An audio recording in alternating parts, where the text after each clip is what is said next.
Boker Tov, nous sommes le 30 janvier 2018, le 14 Shvat 5778. Daniel Haïk au micro, David Amara à la technique. Heureux de vous retrouver pour cette nouvelle heure d'actualité ce matin sur Studio Kalita. Une heure d'actualité que nous allons débuter dans quelques instants par les grands titres de la matinée. Ensuite, vers 8h10, nous serons en ligne avec l'invité de la rédaction, qui est ce matin maître Jean-Marc Lilling, directeur général de CIMI. Il nous expliquera d'ailleurs de quoi il s'agit. Et maître Jean-Marc Lilling est également un militant extrêmement actif dans la défense des droits des migrants illégaux africains. Nous parlerons avec lui, bien entendu, de cette campagne qui semble vouloir faire une analogie entre les rescapés de la Shoah et les migrants africains, également sur la décision du gouvernement donc d'expulser ces migrants africains, qu'ils le veuillent ou non, vers un pays africain tiers, essentiellement le Rwanda. Nous en parlerons donc avec lui dans quelques minutes. Vers 8h25, Eliana Gurfinkel nous présentera sa chronique Un jour notre histoire. Vers 8h35, je vous présenterai la revue de la presse et des médias israéliens. Et puis vers 8h45, nous reviendrons sur la polémique qui gronde toujours en Israël autour de la loi votée par le Parlement polonais visant à punir ce qui ferait un lien entre la Shoah et le peuple polonais. Nous interrogerons à cette occasion le docteur Simi Epstein, historien de la Shoah, en particulier sur le lien entre cette loi votée par le Parlement polonais et donc le renforcement de la droite, voire même de l'extrême droite en Europe centrale.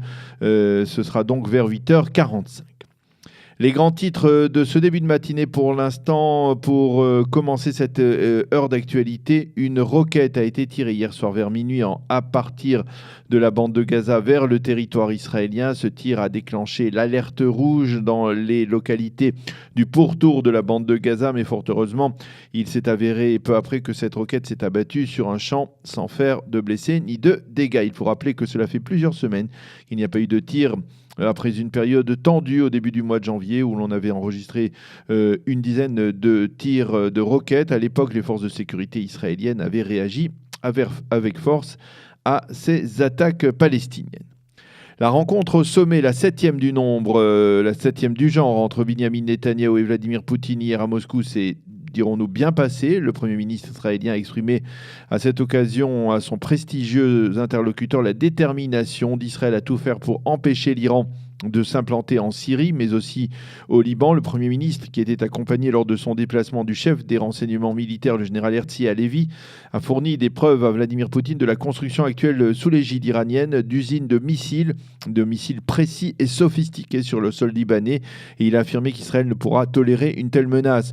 On ne sait pas précisément ce que Vladimir Poutine a répondu, mais M. Netanyahou a qualifié la rencontre de sérieuse et de sincère.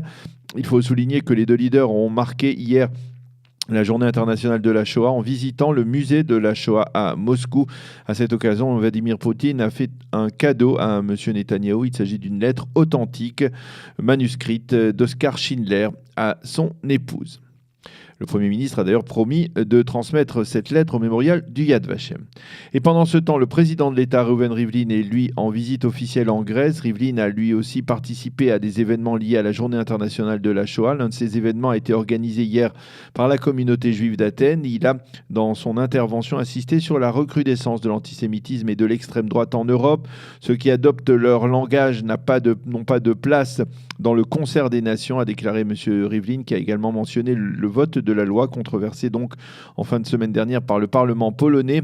Le président a dit qu'il y avait eu parmi le peuple polonais de nombreux complices qui ont aidé les nazis, et nous ne devons pas l'oublier, mais il y a également eu beaucoup de Polonais qui ont tendu la main aux Juifs et qui ont été reconnus ensuite comme juste des nations. Dans le cadre de sa visite, le président a souligné les liens étroits existants actuellement entre Israël et la Grèce et il a qualifié ces relations bilatérales d'amitié courageuse.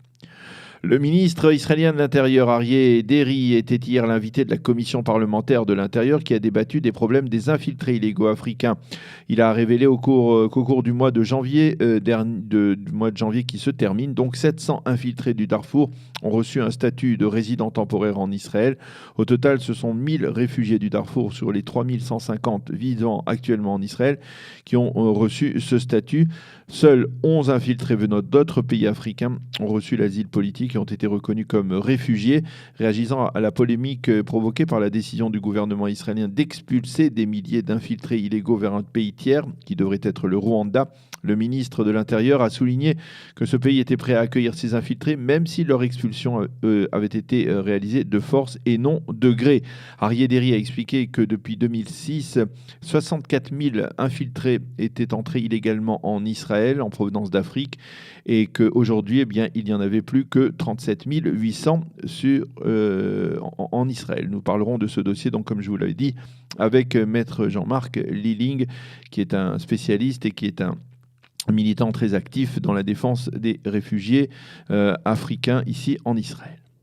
La météo pour terminer, légère hausse des températures et étant ensoleillé sur l'ensemble d'Israël. Il fera aujourd'hui 13 degrés à Jérusalem, 17 à Tel Aviv et 21 degrés à Eilat. Voilà, c'est la fin de ce journal.